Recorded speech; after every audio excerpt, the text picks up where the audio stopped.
tātou, o te Ringakaha taku ingoa. Puataata tēnei taku ho rangatira, me tā māua kōtiro a keretua. Tēnei rā mātou, noho mai nei I raru I te tomokanga o te aroha, kone I parakau. Ore tikana kia hoatiri ngā reo whakamoimi, te whakawhetai kia ihoa. Mātou tama Wairua tapu ana hera pono me te mānga I tau toko mai aine ake nei ai. Whenau rā mātou nei, tahi anō mātou mutu ai tā mātou hakamoimiti I kone. Tā moto mātou nei pariha maunga oriwa I te taha o Peara Pauma. Tahi anō rā mātou hoki mutu te kai. Whenau rā mātou nei korero ana mo mātou nei wairo tito tēnei to tātou māramatanga. Uru ai hau I tēnei māramatanga neke atu te ono tau ki mua. Hui ai hau hei Morehu. Te aru me atu ne hoki ngā tapu ai o tā mātou kare matua arepata tia. Mai tērā wā, taino mai ki tēnei wā. Taku horanga tira anō hoki uru mai ki roti tēnei tā tātou māramatanga. Me o mātou tamari ki anō rā hoki.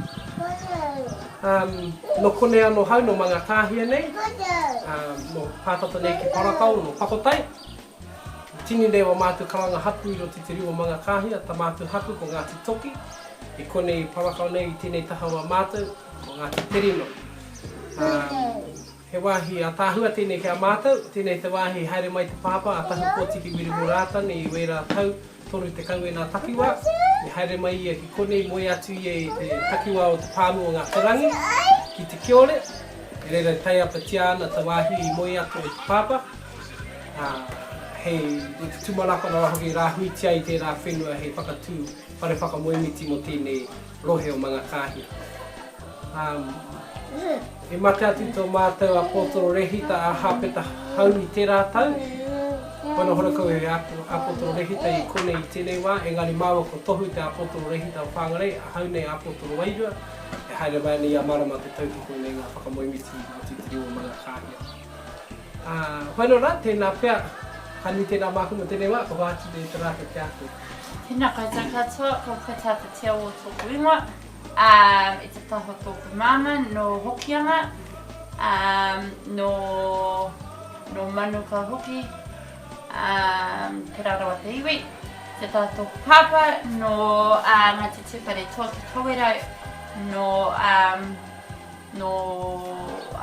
rotorua hoki. I grew up as a katorika. My whānau were very staunch, coming from Hokianga, Motiti, which is where Bishop of Haliera is. So obviously we were a very, very staunch Catholic family. My nana, however, when I found out, was also a Morehu. However, she converted for our grandfather. So I thought everyone in the world was Catholic, till I met my husband.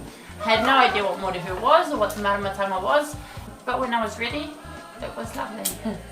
And now I'm trying to start or get something going anyway for a fire in the Taitokera region.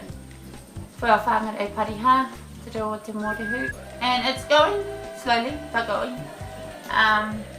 For now, talk to me in maybe like 2 years. What pulled me to this marabatanga, firstly was the anahira pono. I just believed wholeheartedly in them, without even knowing who or what they were. And then from there on it kind of was a trickle effect throughout the maramatanga. And now I live and breathe this hahi. My katorika family cannot be any more happier for me. Just everything about this maramatanga is just beautiful. It's so beautiful, it's hard to explain. It's lovely. Lovely. A lot of it too is good old hubby over here. I know something, he must be good at what he does because he's my husband. I listen to every coho every Sunday and I'm still well. But you don't tell him that every day. That's the test. And don't eat it then. That's the test. And it's lovely that I'm trying to find a tūranga in the hahi as well. So it's cool. It's lovely. Okay, mutu anō rā wā māua korero. Ka hoki anō ki ngā kauhau te reira I runga no te hononga o tō tātou hahi, te hahi rātana me te kingitanga. Haere mai e rata kia pirita ua kia rite ai ngā kupu kari e te mana motu hake tiriti o aitangi e hunangi anei e tau iwi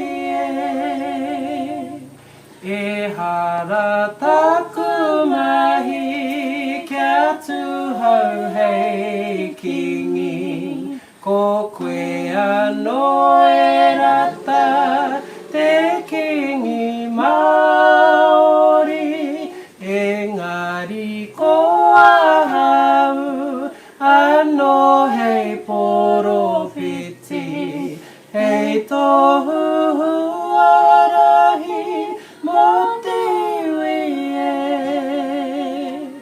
ngā puna waikeria ngā wahi wharua Kua haka hiringia ngā maunga titohea karere ngā manu ki rei ngā inu ai o tira e kore e mimiti e